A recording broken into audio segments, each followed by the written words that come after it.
Selamat malam, perkenalkan nama saya Yaldo Saptadian Siregar. Saya dari kelas K31 MNR dengan nomor NIM 1121630.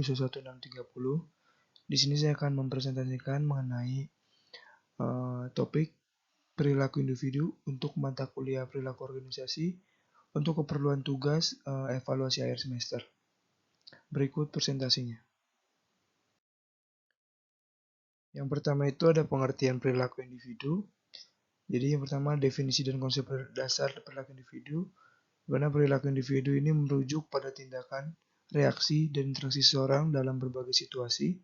Ini mencakup segala sesuatu mulai dari respon emosional hingga tindakan fisik dan interaksi sosial. Perilaku individu dipengaruhi oleh berbagai faktor, termasuk kepribadian, nilai, sikap, motivasi, dan persepsi. Selain itu, lingkungan sosial budaya, pengalaman masa lalu, dan kondisi fisik juga memainkan peran penting. Studi perilaku individu membantu memahami bagaimana orang berpikir, merasa, dan bertindak dalam konteks tertentu yang berguna dalam berbagai bidang seperti psikologi, manajemen, dan pemasaran. Dan itu ada faktor-faktor yang mempengaruhi perilaku individu. Mana faktor-faktor yang mempengaruhi perilaku individu meliputi kepribadian, motivasi, sikap, nilai, dan persepsi. Selain itu, lingkungan sosial budaya kelompok referensi serta pengalaman dan kondisi fisik juga berperan penting dalam kombinasi faktor internal dan eksternal ini membentuk cara individu berpikir, merasa, dan bertindak. Selanjutnya ada teori perilaku individu, di mana teori yang pertama itu ada teori psikodinamis, di mana teori psikodinamis ini perilaku individu yang dipelopori oleh Sigmund Freud yang menekankan peran alam bawah sadar, konflik internal, dan pengalaman masa kecil dalam membentuk perilaku. Menurut teori ini, perilaku dipengaruhi oleh dorongan insting seperti libido dan agresi, serta mekanisme pertahanan yang melindungi ego dan kecemasan. Selanjutnya ada teori behavioristik, di mana teori behavioristik ini adalah satu yang dipelopori oleh B.F. Skinner dan John Watson, di mana dia menekankan bahwa perilaku dipelajari melalui interaksi dengan lingkungan. Perilaku individu dibentuk oleh stimulus respon dan penguatan positif atau negatif dengan penekanan pada pengamatan dan pengukuran perilaku yang dapat diamati secara objektif. Yang ketiga itu ada teori humanistik, di mana perilaku individu dipelopori oleh Abraham Maslow dan Carl Rogers, di mana ini menekankan potensi manusia untuk pertumbuhan dan aktualisasi diri. Teori ini fokus pada pengalaman subjektif, kebutuhan dasar dan pencapaian makna hidup. Jadi individu ini dianggap memiliki kebebasan untuk memilih dan mengembangkan diri menuju pemenuhan potensial. Selanjutnya ada teori kognitif, di mana perilaku individu memegang peran proses mental dalam memahami perilaku. Dipelopori oleh Jean Piaget dan Albert Bandura, teori mengkaji bagaimana individu memproses informasi, memori, persepsi, dan pemecahan masalah. Perilaku dipengaruhi oleh cara individu berpikir, belajar, dan menginterpretasikan dunia di sekitar. Selanjutnya ada faktor internal yang mempengaruhi perilaku individu.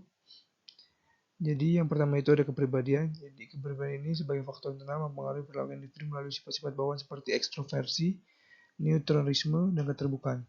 Sifat-sifat ini membentuk cara individu merespons situasi, berinteraksi dengan orang lain, dan mengatasi stres. Kombinasi unik sifat-sifat ini menentukan perilaku dan reaksi individu dalam berbagai konteks. Selanjutnya ada motivasi. Ada motivasi sebagai faktor internal yang mempengaruhi perilaku individu melalui dorongan untuk mencapai tujuan, kebutuhan, dan keinginan. Teori-teori seperti hierarki, kebutuhan Maslow, dan teori dan faktor Herzberg menjelaskan bagaimana kebutuhan dasar pencapaian diri, motivasi, dan tindakan. Motivasi memandu fokus, upaya, dan ketekunan individu dalam berbagai aktivitas. Yang ketiga itu faktor persepsi, di mana sebagai faktor internal mempengaruhi perilaku individu dengan cara mereka menafsirkan dan memahami informasi dari lingkungan. Proses persepsi melibatkan seleksi, organisasi, dan interpretasi stimulus yang diterima melalui panca indera.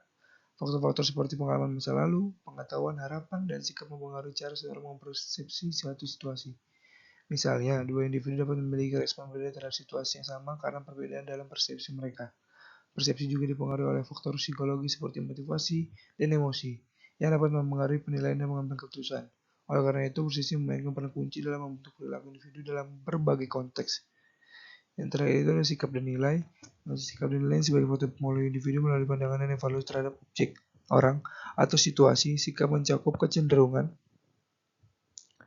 positif atau negatif terhadap suatu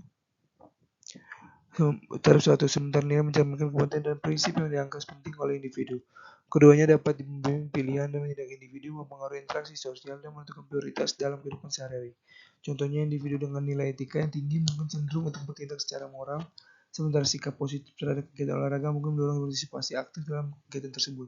Sikap dan nilai merupakan komponen penting dalam pembentukan identitas dan perilaku individu.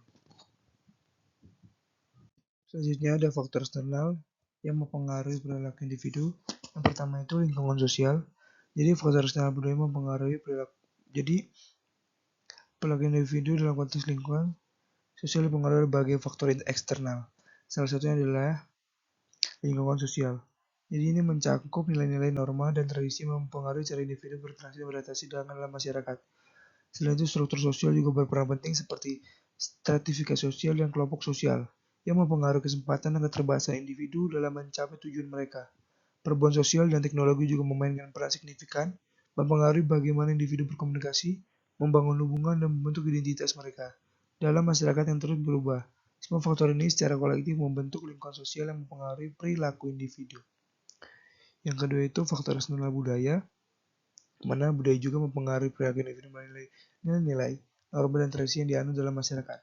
Budaya mempengaruhi bagaimana individu memandang diri mereka sendiri, orang lain, dan dunia sekitar mereka. Contohnya, sistem nilai yang dianut dalam budaya bisa mempengaruhi bagaimana individu memandang diri mereka sendiri, orang lain, dan dunia di sekitar mereka. Contohnya, sistem nilai yang dianut dalam budaya mempengaruhi keputusan individu tentang moralitas, agama, dan tujuan hidup. Norma sosial menentukan perilaku yang diterima atau tidak dalam masyarakat. Tradisi memainkan peran dalam ritual, perayaan, dan praktik sehari-hari yang membentuk identitas kolektif. Secara keseluruhan, budaya adalah kerangka referensi yang kuat yang membentuk perilaku individu dalam berbagai konteks kehidupan mereka. Yang ketiga itu ada kelompok referensi. Kelompok referensi mempengaruhi perilaku individu melalui proses identifikasi dan konformitas. Individu cenderung menyesuaikan perilaku mereka dan norma-norma yang dianut oleh kelompok referensi mereka, seperti keluarga, teman sebaya, atau komunitas sosial. Interaksi dengan kelompok referensi dapat mempengaruhi preferensi konsumsi, pilihan karir, dan pandangan politik. Selain itu, tekanan sosial dari kelompok referensi dapat mempengaruhi keputusan individu dalam situasi tertentu, misalnya dalam memilih gaya hidup atau pendapat terhadap isu sosial. Dengan demikian, kelompok referensi berfungsi sebagai model sosial yang mempengaruhi perilaku individu dalam membangun identitas dan memenuhi kebutuhan sosialnya. Yang terakhir itu adalah situasi dan konteks. Di mana situasi dan konteks memainkan peran penting dalam membentuk perilaku individu. Faktor-faktor seperti lokasi fisik, waktu, dan kondisi sosial ekonomi dapat mempengaruhi bagaimana individu berinteraksi dalam mengambil keputusan. Misalnya, perilaku di tempat kerja dapat berbeda dengan perilaku di lingkungan sosial. Situasi juga mempengaruhi tingkat stres atau tekanan yang dirasakan individu yang bisa mempengaruhi respon mereka terhadap lingkungan sekitar. Konteks sosial seperti norma-norma yang berlaku dan ekspektasi dari orang lain juga berpengaruh terhadap perilaku individu dalam interaksi sehari-hari dan pengambilan keputusan. Yang terakhir itu ada kesimpulan di mana dari hasil subtema barusan dapat menarik kesimpulan bahwa perilaku individu ini dipengaruhi oleh berbagai faktor seperti budaya, kelompok referensi, situasi, dan konteks sosial. Jadi budaya ini menentukan nilai norma dan tradisi identitas dan pandangan individu terhadap dunia. Kelompok referensi juga memainkan peran dalam komunitas dan identitas sosial individu. Serta situasi dan konsep mengarahkan resiko individu terhadap lingkungan sekitar. Jadi hal tersebut mempengaruhi keputusan dari interaksi sehari-hari. Seluruh pemahaman mendalami faktor-faktor ini membantu mengenai kompleksitas perilaku manusia dan bagaimana mereka beradaptasi serta berinteraksi dalam masyarakat yang terus berubah. Oke, mungkin itu saja yang bisa saya sampaikan mengenai materi perilaku individu pada mata kuliah perilaku organisasi. Kurang lebihnya mohon maaf. Terima kasih banyak.